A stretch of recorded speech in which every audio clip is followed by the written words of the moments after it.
Retour sur la première mission internationale hors Europe du mouton charolais. Direction Mexico. Un petit mot des membres de l'OS Mouton Charolais avant le décollage. J'ai peur. Aline, t'es prête? Archi prête.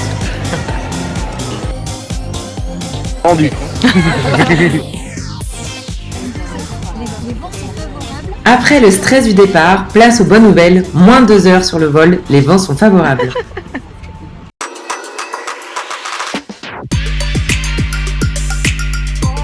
Et c'est parti pour 11 heures de vol pour rejoindre les terres mexicaines afin que les membres de l'OS Mouton Charolais puissent honorer l'invitation des organisateurs du plus grand concours national du mouton charolais au Mexique.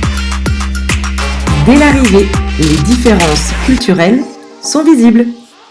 La première mission est de trouver un taxi afin de rejoindre l'hôtel et se restaurer afin de faire face aux 8 heures de décalage horaire.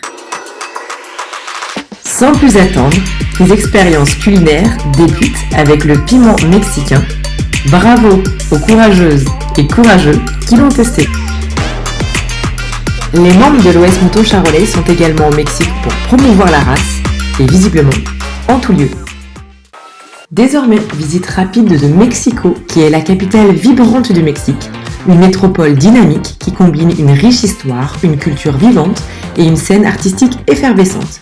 La ville regorge de magnifiques sites historiques, elle est connue pour ses marchés, sa vie nocturne animée et sa passion pour le football.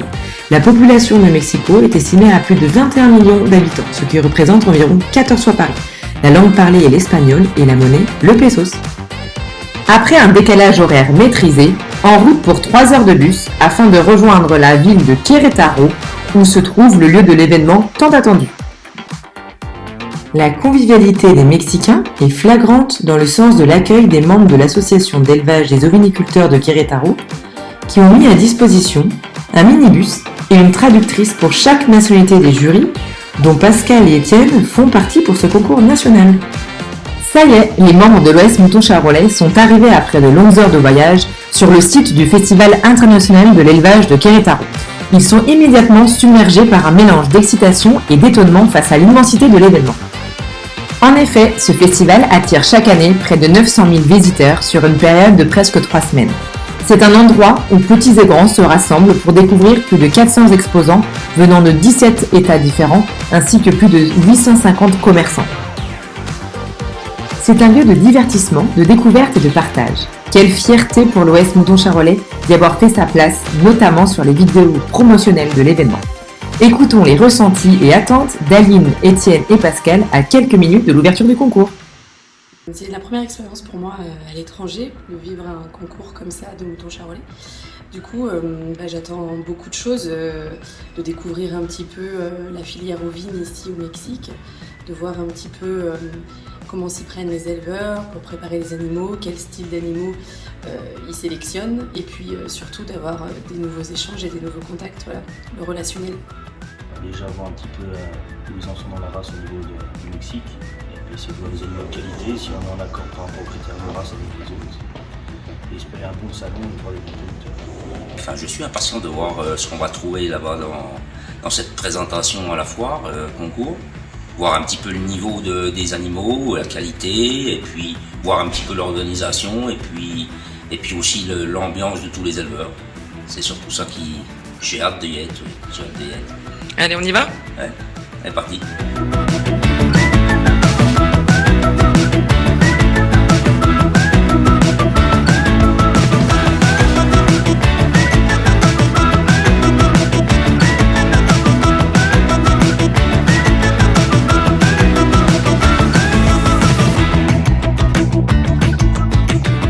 Partage de quelques critères de sélection reconnus dans les pays respectifs entre les membres de l'OS Mouton Charolais et les organisateurs mexicains qui conseillent nos jurys afin de pallier aux éventuels détournements des règles. Un exemple de partage de bonnes pratiques, la vérification du nombre de dents donne des indices sur l'âge de l'animal.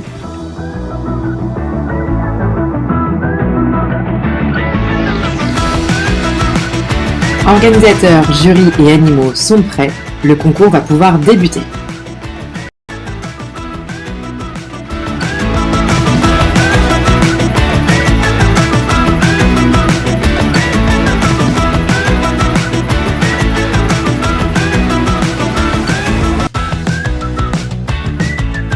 Rapidement, Pascal et Étienne peuvent constater une préparation appliquée et admirer une docilité remarquable. Pour la plupart d'entre eux, c'est une présentation sans collier.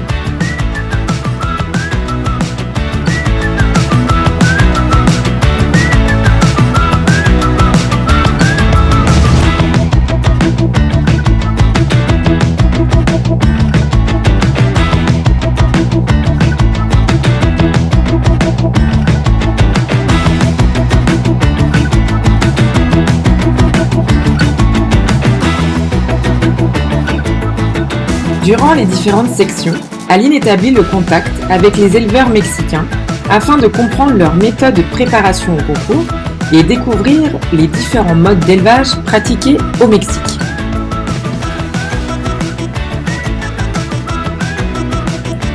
Pascal et Étienne ont jugé sur 2 jours plus de 13 sections. 3 sections d'agneaux, 2 sections d'agnelles et de brebis, une section lot d'ensemble, ainsi que 3 sections interraces, ce qui était nouveau pour le mouton charolais, ainsi que 2 sections présentées par des enfants.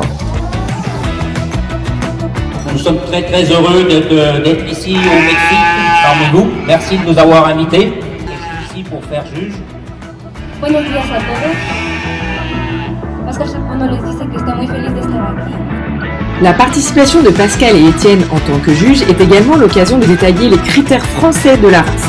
Lors du concours, une influence anglaise dans la préparation des animaux est bien notable. C'est une toute petite réticence, c'est peut-être un petit peu la couleur de terre.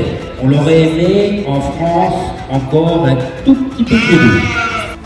Dans la continuité des riches échanges culturels, Pascal et Étienne ont eu l'occasion de juger les super champions mâles et femelles interraces, ce qui n'est pas simple pour nos juges passionnés par le mouton charolais. Et ensuite, 2 sections présentées par des enfants. La passion au Mexique s'exerce depuis le plus jeune âge. Découvrons maintenant Armando, un éleveur mexicain féru du mouton charolais et hautement récompensé lors de ce prestigieux concours. Hola, buenas tardes. Mi nombre es Armando Moya. Bonjour, je m'appelle Armando Moya. Je suis originaire du centre-ouest du Mexique. Nous élevons les races charolaises et dorpeurs. Ce sont pour nous les meilleures races pour la production de viande. Il y a un très bon marché pour nous ici au niveau national. C'est l'une des races les plus recherchées pour le croisement avec des races locales, comme le Pelú Buey qui sont des races maternelles ou comme le Black Belly. Il y a beaucoup de races et chacune a ses caractéristiques. Mais pour nous, l'une des plus précieuses et qui se vend très bien ici, c'est le mouton charolais.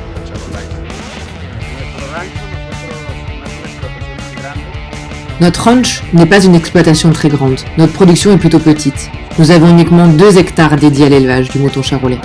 Nous commençons petit à petit avec une sélection de peu d'animaux, mais bien sélectionnés. Nous sommes très attentifs au GMQ et au poids au moment du sevrage, qui est très significatif pour nous.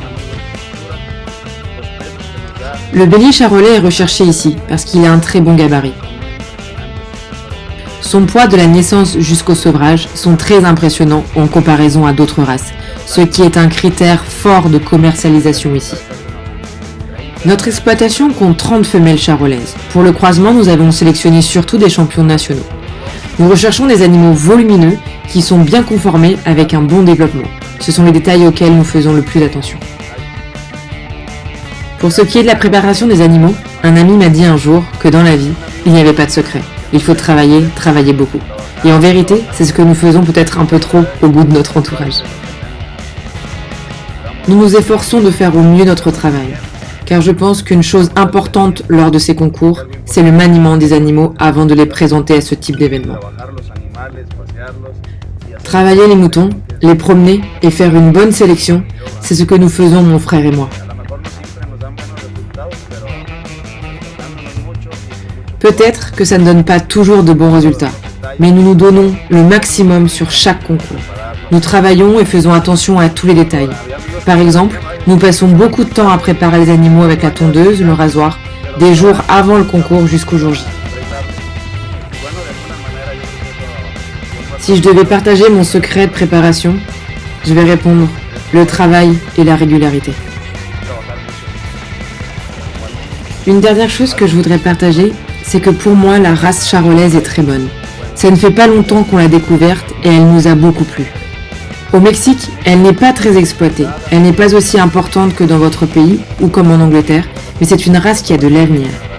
Il faut la diffuser, la faire grandir, mais je pense que c'est une race qui peut perdurer pendant de nombreuses années.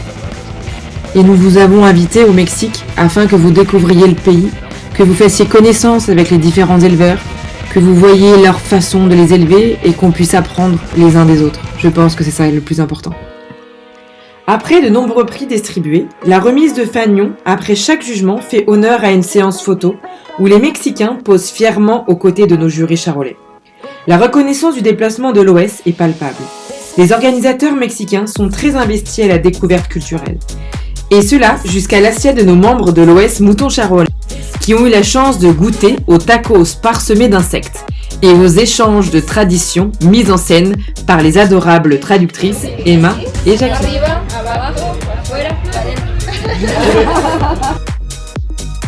De ces moments conviviaux et lors des échanges d'Aline lors du concours, les membres de l'OS Mouton Charolais ont pu visiter un ranch qui était à environ 1 heure de l'événement.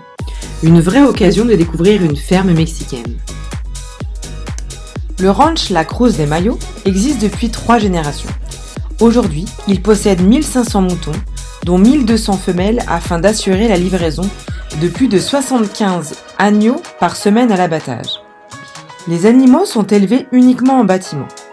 Les exploitations mexicaines favorisent la mixité des races afin d'optimiser la production d'animaux de viande. Dans cette exploitation, ils ont fait le choix d'élever des races locales comme les moutons Pélibuet et Cataline, mais aussi des Dorpeurs et Charolais. Ils favorisent bien évidemment les pures races, mais quand l'animal présente des non-conformités, ils croisent l'origine afin de rentabiliser la production de viande. Les agneaux naissent dans un bâtiment spécifique.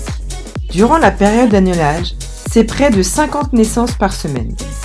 Une fois la naissance réalisée, les employés du ranch attendent 20 minutes afin d'emmener le nouveau-né et sa mère au bâtiment nommé maternité. Les animaux sont ensuite positionnés dans des cases individuelles afin que la reconnaissance se fasse correctement, et cela durant plusieurs jours afin d'assurer et industrialiser les soins si nécessaire. Le nombre moyen par brebis est de 1,64 pour l'instant, mais l'objectif est d'avoir une production de 1,8 et d'arriver à 3 agnelages en 2 ans. Une pesée est réalisée à la naissance de l'agneau. Ils n'ont pas de logiciel comme Movitel, tout est géré dans un tableau Excel afin d'avoir des statistiques de croissance. Le sevrage est réalisé au bout du 90e jour.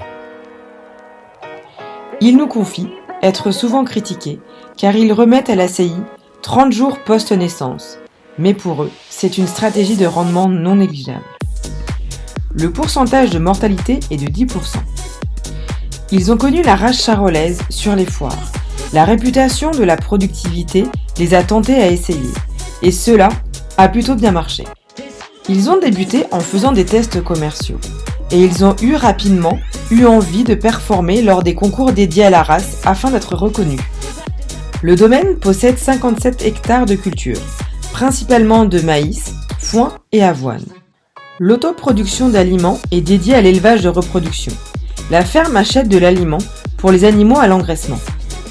Cette ferme dispose de 4 bâtiments et de 6 salariés. Ce modèle d'exploitation est bien différent de ce que nous pouvons voir chez les adhérents du Mouton Charolais. Cette visite reste néanmoins riche en découvertes et de partage. Il est malheureusement temps pour les membres de l'OS Mouton Charolais de regagner Mexico pour le vol retour. Avant le grand départ, nous avons eu la chance de pouvoir interroger l'homologue de Pascal afin de recueillir un comparatif associatif. Allons à la rencontre de Monsieur Cervantes Lara.